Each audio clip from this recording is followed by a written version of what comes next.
got some brakes here from Rock Auto. We're going to take these and put them on a 2009 Nissan Pathfinder. Got brake pads and rotors. I've already opened them so TikTok doesn't take the video down for having a sharp blade in it. Here's my rotors. I got front and rear. Okay, now it's time to loosen the lug nuts and take the tire off.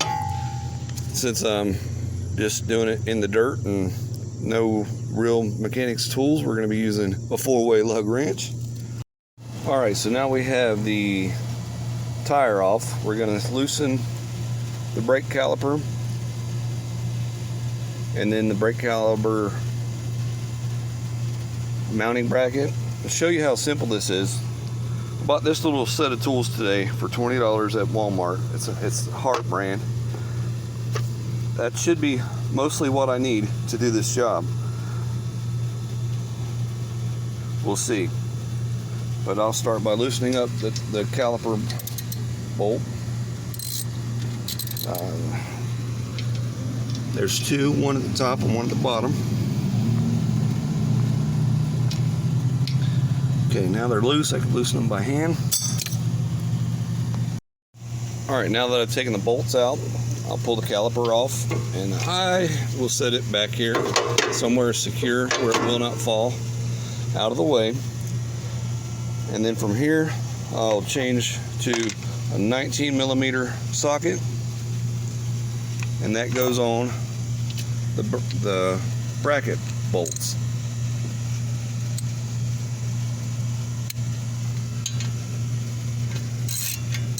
Alright, those were tighter. I've already broke them free.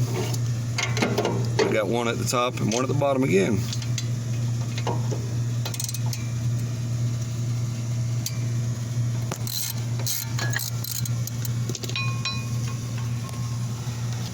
Alright, now those are loose. I'll twist them off by hand.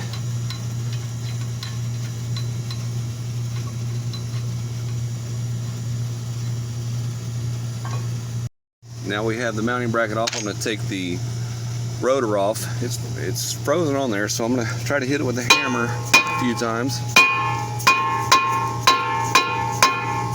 Obviously that one's not going to work.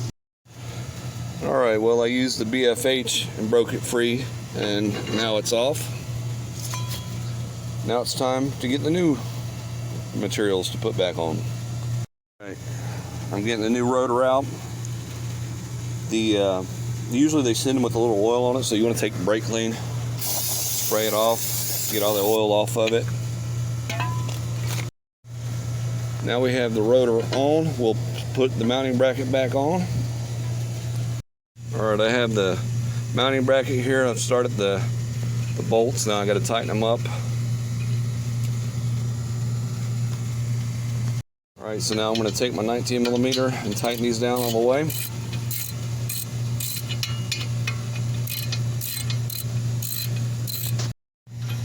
Alright, I've got the ratchet on here now, going for my final tighten. I'm sure there's a torque spec for this, but I'm doing it the redneck way. Alright, so this has dual calipers on the front, or dual piston calipers. So we're going to take our brake pad, put in here, take our caliper press, it's just a little cheap one, put it in here, start tightening. That will take both, hopefully take both pistons and push them back. Okay, I had to change sides with my caliper press because it only pushed one completely in. So we're gonna have to completely seal this side in, see how this side's pushed all the way back. This needs to be pushed all the way back. And then after that, I'll be putting my brake pads on here, putting my caliper back on, tightening everything down. And this side will be ready for the wheel to be put back on. Okay, this kit came with new pad shims. Don't forget to put these in. They go right here. The pad shims go here and here. I'm sorry for poor camera quality. I'm trying to do this one-handed. Okay, after getting the pad shims in, you put your pads in place.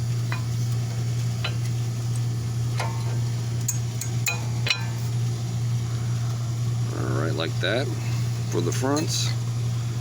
And I'm gonna have to put the camera down to do the backs. Okay, with both pads in place, we're gonna take the caliper, put that on.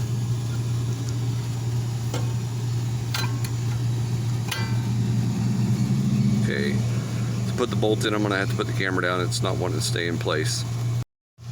Okay, with the bolts hand tight, we're gonna take our 14mm, tighten them back up.